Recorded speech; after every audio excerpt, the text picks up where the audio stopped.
Happy cooking everyone! Welcome to our new recipe which is Filipino style spaghetti. Flashing on your screen ang mga sangkap na ating kakailanganin. Siyempre, lutuin natin ang noodles ayon sa package instructions. At hindi mawawala ang ating hotdog, liver spread, ang ating ground beef, main ingredients ng ating Filipino style spaghetti. Maya-maya lang po, sisimulan natin ang ating pagluluto at iisa-isahin ko po siya sa inyo kung paano natin ito gagawin out from scratch. Ayan, sa isang kawali magpainit tayo ng katamtamang dami ng mantika. Ilagay natin ang ating bawang at ang ating sibuyas. Gisahin po natin, imekos-mekos lang. Di naman po kailangan papulahin dahil spaghetti naman po ang ating lulutuin.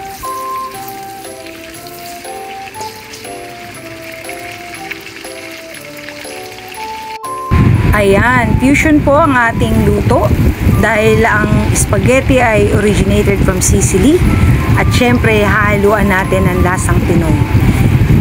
Dinagdag ko ang ating celery at pagkatapos dadagdag ko ang ating ground beef na merong laurel plus ang ating black pepper. Haluin lang po at antayin maluto. You'll notice po, pag okay na ang ating ground beef, mag-iiba po ang color niya, magiging pale.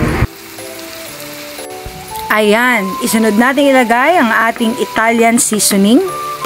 Pagkatapos, haluin, lagyan natin ng Knorr beef cubes. Di po ako gagamit ng betchin, Knorr beef cubes lang po ang ating panlasa sa ating lutuin. Magkaraan na maihalo itong mabuti sa ating niluluto. Lagay po natin ang tomato paste, haluin at isusunod naman natin ang banana ketchup.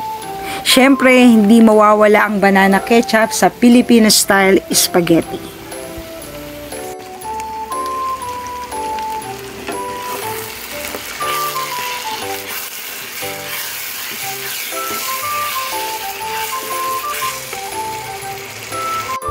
Makaraang mamix ang meat sa ating tomato paste at ketchup, maglalagay tayo ng katamtamang dami ng tubig.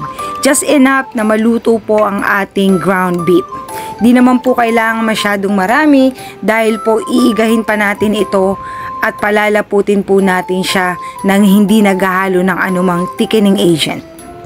Siyempre, takpan natin at atin pong pakuluin. Pag kumukulo na, haluin po natin siya once in a while para lang po hindi dumikit ang ating sauce sa kawali at hindi po masunog. Makaraan, ihalo natin ang chopped carrots at ang ating bell pepper sa ating mixture. Pagkatapos niyan, hayaan nyo po siyang maluto, makuluan kasama ng ating sauce. And ang carrots po ay extender, of course. This is very good especially sa mga bata. Akin pong hinihalo ang asukal. Hindi po magiging Filipino spaghetti kung hindi po medyo sweet ang ating sauce ng ating pasta. Naghalo po ako ng kaunting toyo, pampadagdag kulay, and hayaan po natin siyang kumulo. Habang pong kumukulo at niluluto natin ang ating sauce hanggang sa makuha natin ang tamang lapot, siyempre, naglagay ako ng konting asin to taste and inilagay ko po ang ating reno which is our liver spread. Haluin pong mabuti at tikman nyo po kung ayon na sa inyong panlasa. At pagkatapos, tingnan kung tama na po ang lapot ng ating sauce.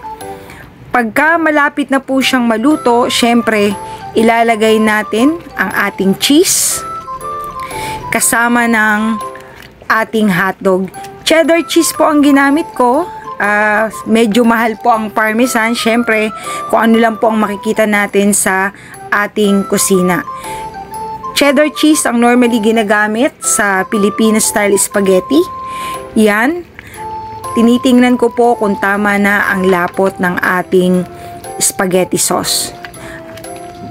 Bago ko po makalimutan, pwede po kayong mag-add ng pickle relish, optional, pang-add ng taste sa ating sauce. Alright, perfect! Napakasarap po ng spaghetti na merong kasamang hotdog.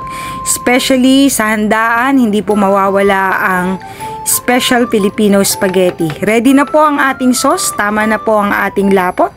At pwede na po nating ihalo sa pasta at mag-side po tayo ng toasted bread at pwede na tayong kumain.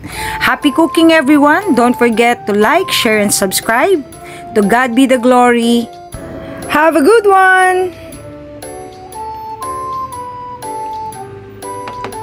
Kainan na! Yahoo!